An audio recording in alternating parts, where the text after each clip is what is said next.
and welcome back to FranklinCovey's On Leadership series. My name is Scott Miller, and I serve as your host each week. I have to tell you, I am super encouraged and excited about the 2020 roster of guests. As in previous episodes and years, we've got a whole slew of best-selling authors, business titans, thought leaders, expert scientists, and increasingly, I like with the production team to be looking at people that we can also relate to. People that have had careers like us, or perhaps are one step ahead of you and I in their careers, that we can really learn practical leadership lessons from their careers, from their stumbles, from their successes. And today we have just that guest. I don't think she's an author of a formal book yet, but perhaps she will. Her name is Diana OBrien, and she serves as the Global Chief Marketing Officer for Deloitte. So let's welcome Diana to On Leadership.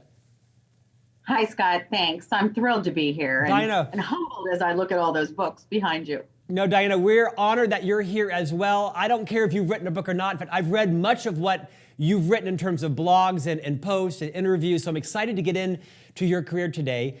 You're going to represent kind of a new wave for On Leadership. We're going to continue to have these amazing authors and thought leaders. We're also going to have people like yourself that have a very particular point of view on their career and on leadership, but have something that sometimes some authors don't have, which is just uber practical advice in terms of their own experiences, right? Sometimes, those who are authoring haven't been in the trenches all the time like you and I have been. So don't mean to diminish them at all. Very excited to have today's conversation. You and I have some things in common, right? Although I'm not the global CMO of Deloitte, many of our listeners and viewers know that I have served as the Chief Marketing Officer for FranklinCovey for 7 years. Like you, I've just hit 24 years at FranklinCovey. I think you're of a similar tenure at Deloitte.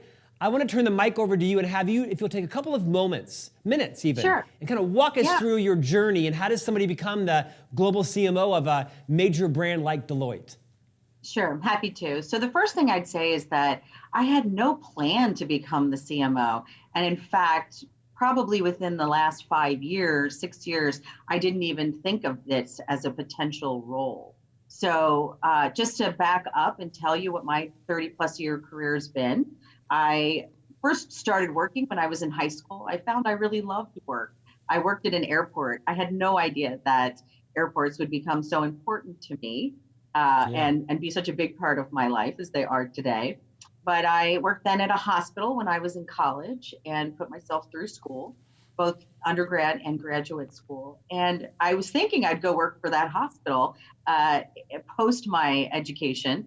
And by the good fortune of the CFO that I worked for, he said, no, you have to go out into the real world, Diana. You've been protected here and make a career of yourself. And so I interviewed for a number of companies. I chose Deloitte, was super excited to do it. And I went into consulting, healthcare, life sciences, consultant in strategy and operations. And that was a wonderful experience. I learned so much so quickly. It really changed how I viewed the world and problems and exposed me to so many new things. I also met my husband then, and we got married, had kids, but I kept doing exactly what I was doing.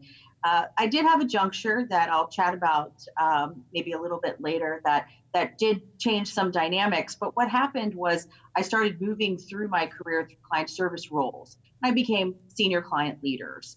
And then I had the opportunity I had raised my hand for a number of things, but I was asked for a job that I didn't expect, which was to open and lead Deloitte University.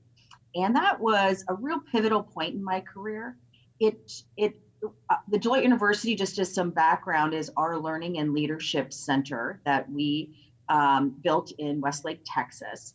And the opportunity to work alongside our then CEO and be part of this amazing leadership center, to get it open, to define what it meant for our firm, to be part of really reshaping the culture was a tremendous privilege. And I learned an enormous amount. And that was really the moment that changed my trajectory within the firm. That opportunity allowed me to influence so many of our people. The next thing I did after that was asked to join the executive team responsible for essentially all of our market development. So that was everything from clients and industries to sales to marketing, communications, et cetera, and had that role within the US for a number of years. And then I was asked to take on the chief marketing officer role in the US. We didn't have that role. It didn't exist previously. And so I was the first for that role.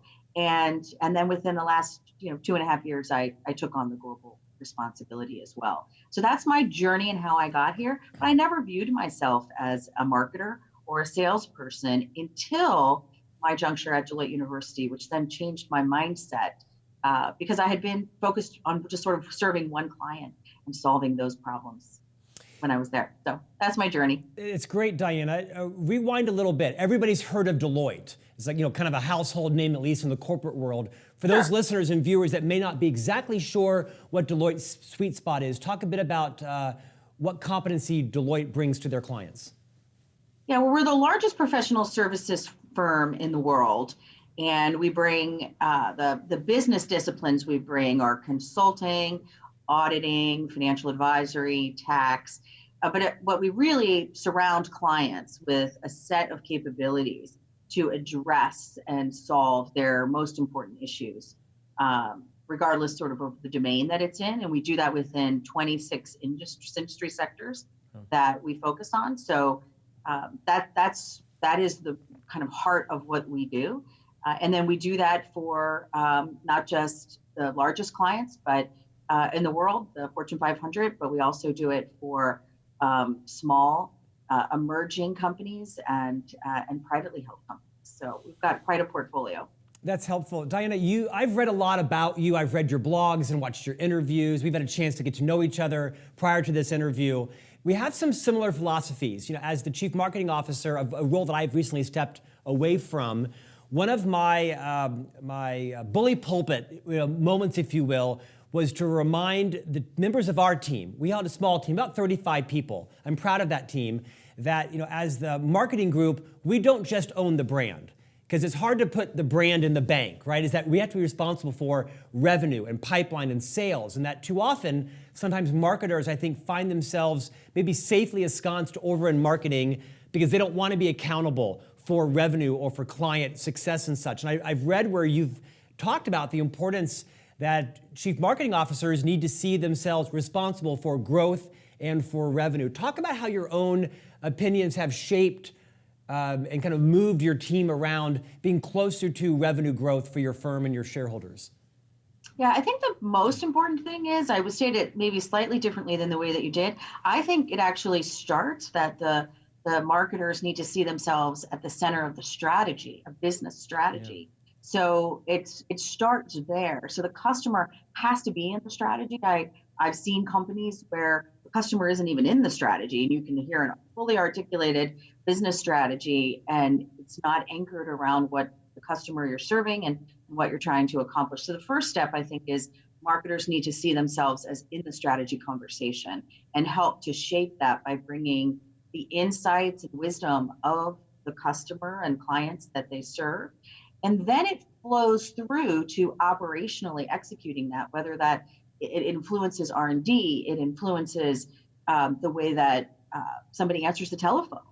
So I know people used to say, your brand sort of is everything. And I like the turn of the phrase of everything is your brand. So whether however you show up is going to define your brand. And so I don't think it's that you're not responsible for the brand. I think you are just responsible for the brand, and the brand is so much bigger than you thought it was. And ultimately that does drive growth. So you have to be close to the customer. You really need to understand what the customer is purchasing from you and why. And you're responsible for that connective tissue and that loyalty. But we very programmatically think about the role marketing plays and make sure that people in the business, the people who are out developing the products, delivering those, see marketing as a integral team member to all the work that they do. Diana, what advice would you give to marketers, whether they're the CMO or the product manager or director of marketing, to stay focused on the customer. It's tempting, is it not, to use your own language and to be so focused on your product and move away from the customer. Any advice you'd give anybody at any phase of marketing in their career, how to stay customer-centric? Yeah, I think one of the things I'd say is to get outside of your own box. It's so easy to become focused and delivering for your internal stakeholders, and that's certainly important. But going out and making sure that you're talking and participating with clients, I mean, as in my case, a former consultant, it's about being in the mix of those projects, listening to feedback around it. I remember when I was at Deloitte University and had that responsibility, we had something that we did every single morning that was reviewing all the feedback that we'd received through whatever professionals had left that day, or were still on site if they'd provided some on the online tool. And we every morning we had this every morning meeting where we all stood up, we went through every piece of feedback to address it. And I think that's what you have to be that close. You have to hear from the customers themselves as opposed to letting it go through multiple individuals to get to you. So making sure that you do spend the time to really understand the customer and get some external inspiration around that. I think that's awfully helpful for marketers, regardless of where they are in their journey. The other thing is to put it in the context of business terms. So I think it's very important to speak the language of your other executives. So working to understand what's important to the chief risk officer or the CIO is very important, and trying to use their language to then describe the customer's needs. That will help to sort of garner their support around what it is that you are trying to accomplish in sharing the customer voice. Dan, I've also, I've heard in one of the interviews that you gave, you talked about the value of the voice of the customer, and you kind of talked about that just now. What advice would you give to marketing divisions inside organizations, small, medium, large, global companies, where sometimes marketing is a step away from the client, right? They're not always client facing. Sales has that relationship. They're relying on the sales or other groups to kind of, synthesize information to them. How does the marketing team stay super connected to the customer and represent the voice of the customer inside the organization? Well, certainly through data, that's one way. But I would argue that marketers do need to go out and listen to clients directly. It's certainly the case in our organization, and I think it's in the case of many organizations we advise. It isn't the responsibility of sales to filter that back. It is the responsibility of marketers to go out into the marketplace and listen to clients. But I absolutely think you can use analytics and digital tools to be able to garner insight about what's happening. But having real conversations makes a huge difference. Data doesn't always tell the full story if you haven't spent the time to really connect with customers, especially when you're making big decisions. Can you share some of the data points or data analytics that Deloitte uses to better understand the voice of your customer and it shapes your strategy and your brand and your go-to-market approach?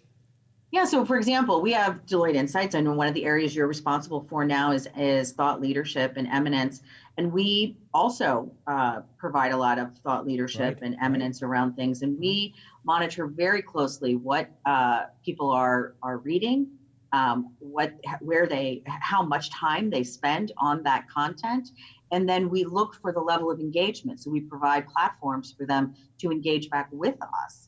And we look at how we're engaging digitally, and we can track that data to say, this is what people are talking about. Then we combine some of that data with our social data and what people are saying externally or influencers are saying. And we bring that data together to tell a stronger story about what people are thinking and what's important to them. That to me has been enormously valuable. And that's just one example. Yeah, I was giving a speech at our annual sales conference a few weeks ago with our global sales staff that came in. And as the former chief marketing officer, now over thought leadership, I was talking about how I sort of view the new public relations is thought leadership. Kind of gone are the days of issuing press releases and calling up reporters. There aren't any left, right? Is that thought leadership tends to be one of the best ways to articulate your company's point of view. How do you see thought leadership for Deloitte? Because we hear that term a lot, and it's kind of an industry term. In your opinion, what is thought leadership, and how can really any organization, I mean, a dentist office, right, could have thought leadership around that. What advice would you give to marketers around how to leverage what you and I call thought leadership to help to marshal and progress their brand out with potential customers and current customers? Yeah, first of all, I completely agree with you. To me, thought leadership is content that others can use to move forward, to improve. It's in the service of what you want to provide to your customers. And hopefully, as people engage with your thought leadership, what they see is that your insights around certain topics are particularly valuable to them, Right. and help them move their agenda, Right. and that helps to build trust. And once you have trust on something, you're more willing to engage in whatever that particular offering might be, whether it's getting your teeth cleaned or hiring a professional services provider. So to me, it's an element of where I absorb, if you will, the insights of someone and an organization to be able to see if it applies in my circumstance.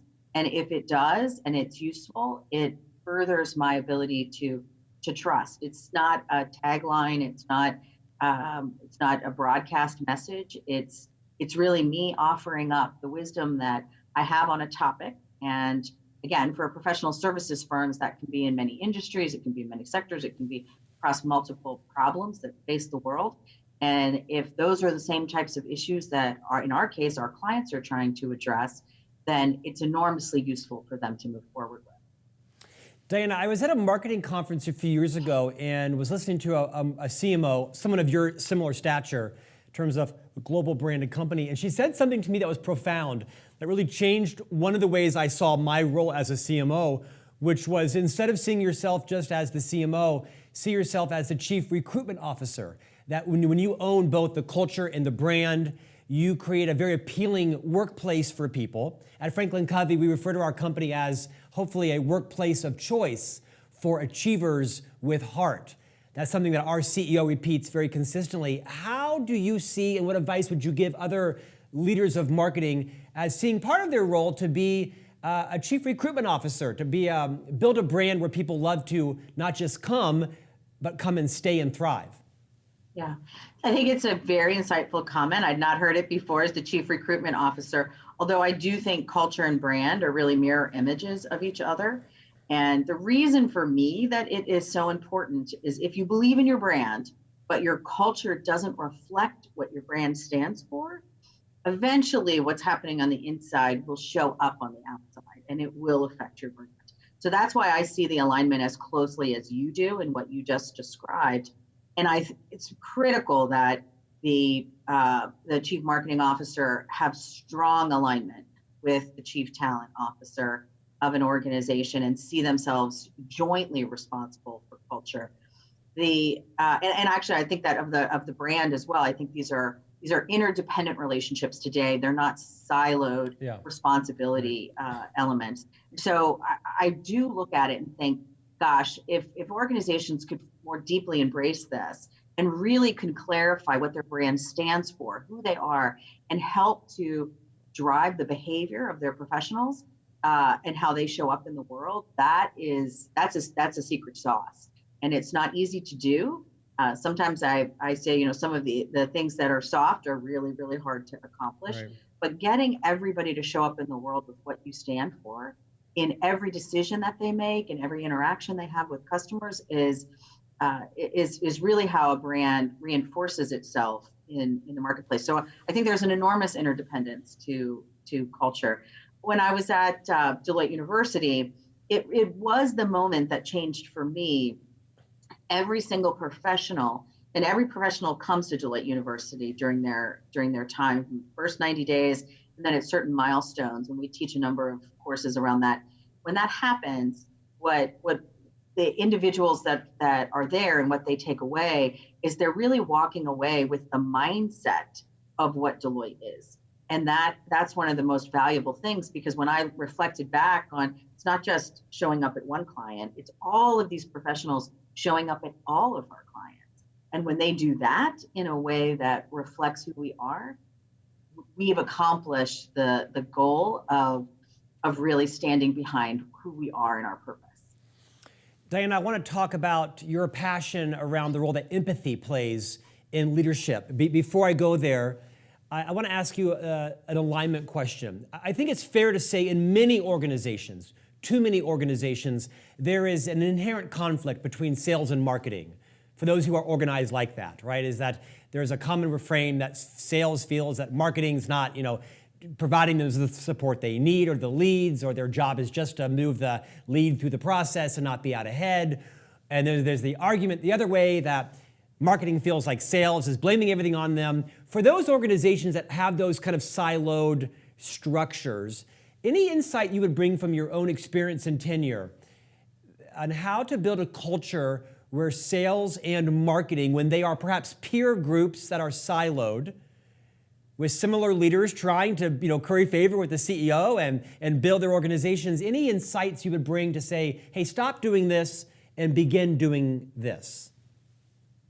Yeah, I mentioned one before, which I think it is getting the language down and helping each other, those individual groups, understand what each brings to the table and do it in the sense of appreciating the other constituent in the story. So for me, at least, when I took on the responsibility of both, I brought the leaders that had various responsibilities there together to talk about, well, what were their objectives? What were they trying to accomplish? And really tried to start using their language in terms of how to do something that the other group wanted to do. So when sales is saying, look, I got to close the deal, I need to reduce the timeline or increase the spend, whatever their objective might have been, to try to use those same types of words in the terms of what marketing could do to help that. Here's how we can help accelerate the closing of your deal. I think that's a really important nuance. And so whatever the language is that your organization uses, trying to use common language is enormously useful. Again, I told you earlier, I didn't see myself as either a sales or a marketing person as a consultant. I saw myself as a problem solver, and that's what I did. And so, not having in my own mind that as a background and not being professionally trained in those academically, I didn't come in with that bias. Kind of liberated and you. I think Yeah. we made a lot of progress by bringing it together under one. Yeah. I think a great insight I've learned from you, Diana, is as marketers, we talk and hear a lot about speaking the language of your customer, right? Moving out of your own acronyms and your own vernacular and hearing your customer's language and speaking a language that your customer talks. But you take it a step further and talk about one of the roles of marketers, for that matter, anybody, is to speak the language of the other divisions, right? You didn't say this, but speak HR and speak IT and speak finance. You didn't say that exactly, but anything you want to add to that? That's right. No, I think that's right. I mean, marketing can be the convener of the executive leaders to break down the silos and center on the customer. But they only get that respect if they understand what drives the business, if they understand what are the challenges that the IT organization is facing with, AI and cloud, and you have to appreciate their issues. What's finance worried about when they need to show up on an earnings call? What is it that the R&D organization's facing in the iterations of product development? And only then can you translate, and that's why I think it's such an important role, what we need to do for the customer, but you put it in the language of those executives. So I think you said it maybe more succinctly than I did, but that's the point. It's really understanding how the business operates and what are the levers that are really driving the other leaders, what are the things they're focused on, and how can you put what you know about the customer in those terms. Diana, we hear a lot about the word empathy as a leadership competency and that leaders need to be more empathic listeners and show empathy to their people. Without trying to use the word empathy too many times, talk about your own experience with it. Why is it important? Why is it perhaps enormously important the more senior you are in an organization? Empathy is one of our signature traits that we train on. And I do think you can be taught empathy. there's certainly a mindset that goes along with that, that you need to believe that you can be more, fungible to that. But empathy is super important for us. And we see it as you really you need to walk in what someone else is experiencing. It's hard to do that if you don't have diverse teams and people to seek out that can help you understand others' perspective, or if you don't create an environment that encourages that level of engagement and curiosity and discussion around different topics that you might be focused on. I do think it is critically important to have empathy and to appreciate where someone comes from. If you don't know what their perspective is and they have a problem, you don't know how to get them there. And so it's the foundation to change management. And change management and big transformation is super hard to do. And if you can't look across an organization and a stakeholder group of individuals and understand where they're coming from, you don't know how to inspire them. You don't know how to unleash their potential. And so that's what empathy does if you can bring it to the table. Thank you, Diana. Let's get vulnerable. So this year, in one of my many free moments, I authored a book called Management Mess to Leadership Success.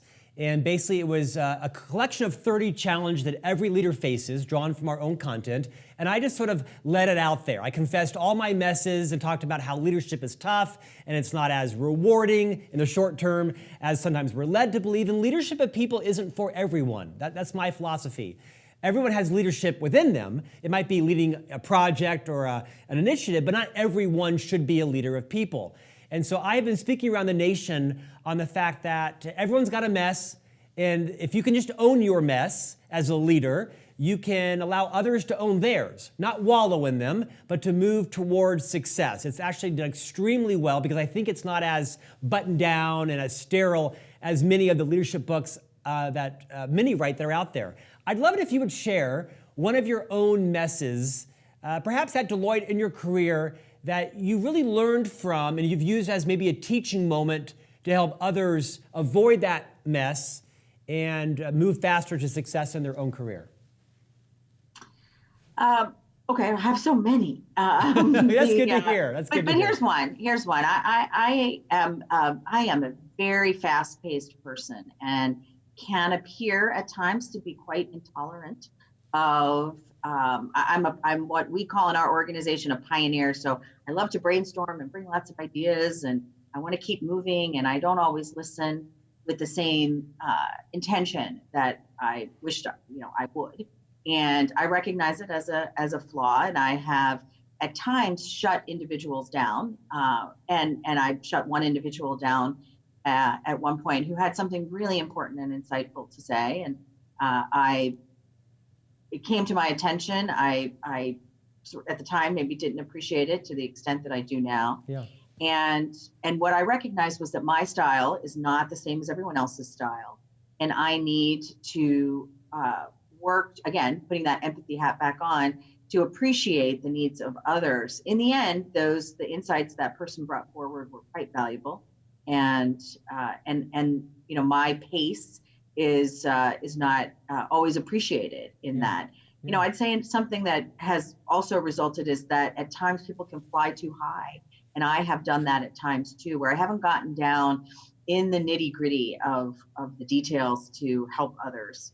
And just yesterday, someone acknowledged something I had done. And so it might sound like I'm turning this into a compliment instead, but it was that they hadn't had someone work through the details. They provided a lot of advice previously to don't do this, change this, move this, but we actually sat down and worked together. And this individual came to me yesterday and said, I just want to thank you for that because, I haven't had that. And this was enormously helpful. And I have experienced in my own life, having done that a lot, where I've simply provided the advice, but I didn't actually help work it with people. And I think that's an enormous leadership responsibility, that it isn't enough just to give people feedback. You have to demonstrate it. You have to be willing to get into the mix with them. And it's easy on your road up to forget that because you're busy managing up. But it's so important in terms of how you're remembered as a leader and how you show up. Diana, thanks for your vulnerability. I appreciate that. I think that's it's great to hear how easy it was for you to retrieve a mess and be transparent about it. In our final minute or two here, share some career advice, whether our listener is in marketing or operations or sales or consulting or strategy or finance. What's a point or two that you would share with just the broad millions of people around the world who are listening to this in podcast format or watching it? Something you've learned the easy or hard way that's contributed to your own career success to say, if you do more of this, your legacy, your impact, your career will be easier, broader, more impactful. Okay, so the first I would say is keep learning. Just last week, I had the chance to be at Harvard for a week-long investment in me around board leadership. And I left there inspired and renewed again.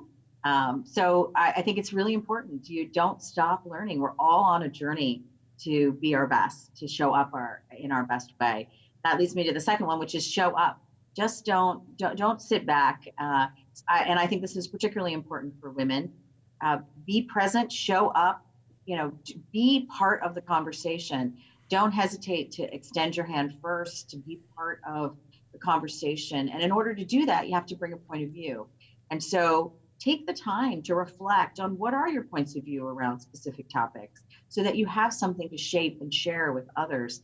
And they don't have to be everything, but have a few that are important to you. And if you are always learning and you show up and you bring a point of view, right, you're able to say things that will really help others. And that's the point. Be in service of others.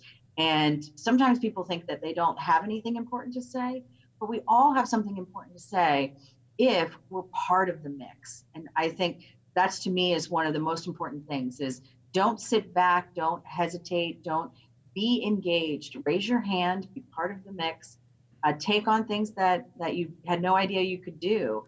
What I'm most appreciative of is if you're part of an environment where you can, you really help people to be their best and move beyond their own personal barriers that hold them back. There's nothing more rewarding than that, and that alone will give you more confidence to move forward. Diana, I'm going to extend this another minute or two because I want to ask you a question. I'm going to guess we're of the same generation. I'm probably a little bit older than you are, but we have similar tenures in our company. I'm coming up right on 24 years at the FranklinCovey company. Remind me how many years you've been in the Deloitte family. I think it's 32. 32 years. I mean, this is not the norm anymore. I mean, you and I are outliers. I mean, for our generation, perhaps, but even my peers in college, none of them have been in a career longer than, 5-6 years. And we know the statistics are now with the new generation coming in the workforce, the average sometimes is 3 years for a career. It's very commonplace to have, 8-10 careers where you and I might have had 1 or 2. What are you doing with your children at Deloitte to talk about and create a culture where people want to stay more than 3 years and move on? Speak to that kind of issue in general. Yeah, if you give people the opportunity to live their purpose through their work, I think people want to stay. So that one, you have to have a purpose people can align to. In our organization, I think you'd find every single person can articulate our purpose, which is to make an impact that matters for our clients, our people in the communities we live and work.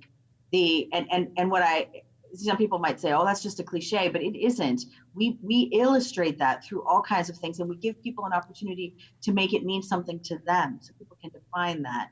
And for me, I've been able to have a long career here because I've been able to redefine that at all kinds of new junctures, and those created new jobs, new opportunities, new leaders to work with. It expanded my horizon from the US to global.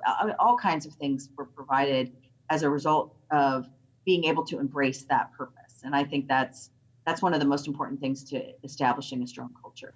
Yeah, nicely said. Now, Diana, I'm sitting here in the On Leadership studio with my favorite 300 or 400 books that I've read. Some of them I've read, 2 or 3 times. I've written a few of them, but I don't see your book up here on the studio. What's going on? Where and when, and what is the title of your book? Wow, the title of my book. I think the title will be Make an Impact That Matters. I don't know when it'll get on their shelf, but I'll work on that, and maybe by next year we'll have something there. Well, I know a few publishers and a few editors, so if you want to bridge to one, I'd be happy to make that connection. Sounds like Thanks, you Scott. have learned a lot in your 30 plus years at Deloitte. I'm honored that you joined us today. I've really enjoyed, I want to say peer to peer. We're not peers. You're much more wiser than I am, but I've enjoyed listening to some of your insights around the role of marketing and some of your own career advice. Very generous of you. Thank you for joining us, and I'll look forward to helping promote you and your book and have you back on when it's written. Thanks, Scott. I really appreciate it. Thank you, Diana. So gracious of you. Thanks for joining us. Wow, great conversation. Some very interesting insights to hear Diana talk about, kind of being the conduit, right? Being the conversation pollinator in an organization as a marketer, recognizing your role, speaking not just your client's language, but speaking the languages of those around you in the company. One of my, I think, strengths as an officer in this firm has been when I joined the CEO's executive team, my job is to take off my marketing hat and put on my executive team member hat, right? And not think that everything should be solved by marketing or a press release or an offer or a campaign. I think it's a great career advice to each of us listening and watching to say, do you come at every solution in your company with your own functional, point of view, or are you able to think a little more broadly? And it's a challenge we all face, and I think it's a great way to build your contribution in your career. Thank you for joining us. If you're not subscribing to our podcast, do so by visiting FranklinCovey.com, or you can Google On Leadership with Scott Miller. We'd love to have you rate it, review it, and refer all of your colleagues in. It's a free weekly newsletter, comes out each week in an email around 6 o'clock in the morning on Tuesdays, and you can download it on all of your favorite podcast channels as well. And we'll see you or talk to you next week here on Leadership.